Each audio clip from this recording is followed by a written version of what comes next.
जामवंत जी सतयुग में भी थे, जामवंत जी त्रेता में भी थे और जामवंत जी द्वापर में भी थे। इसीलिए रामायण में एक चौपाई आती है, जामवंत मंत्री अति बूढ़ा। आज की भाषा पे यदि मैं कहूं तो इतना कह सकता हूं कि सतयुग के पहले प्राइम मिनिस्टर जामवंत जी ही थे।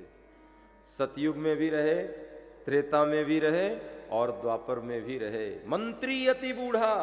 रामायण में तो एक एक पात्रों को देखा जाए तो आज की तरह से निरूपण कर दिया जाए। शिल्पी कर्म जाने नल नीला।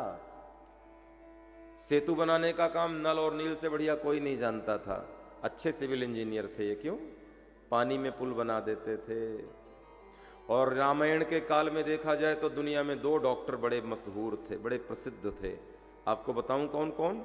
भारत की धरा पे श्री हनुमान जी महाराज और लंका की धरा पे लंका का लंकेश का डॉक्टर सुषेण वैद्य।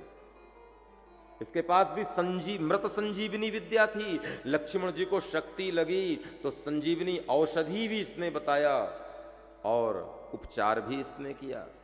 लेकिन किसी ने मुझसे पूछा कि महाराज ये दोनों वैद्य बहुत अच्छे थे, लंका में सुषेण और भारत में हनुमान जी महाराज, तो दोनों में बड़ा कौन? मैंने कहा हनुमान जी बड़े, सीधी सी बात है। तो बोले कैसे, हनुमान जी की प्रधानता क्यों दिखा रहे हैं? मैंने कहा सीधी सी बात है भाई, लंका का जो वैद्य था, रावण का जो डॉक्टर था सुषेण, वो केवल एक विषय में उसकी मास्टरी थी, एक विषय में विशेषज्ञ था कि कोई मूर्छित हो जाए तो उसको वो सचेत कर देता था। लेकिन हनुमान जी महाराज तो सभी गुणों में युक्त थे।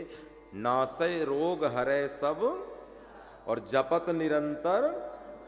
अब सुषेण की तुलना कहां हनुमान जी से करो। सुषेण के पास केवल एक विद्या थी कि किसी को मृत घातिका लग जाए तो सुषेण उसको जीवित कर देता था 24 घंटे के अंदर। लेकिन हनुमान जी तो नासय रोग हरै सब पीरा, कोई भी बीमारी लेके जाओ हनुमान जी के पास काम बन जाएगा प्यारे।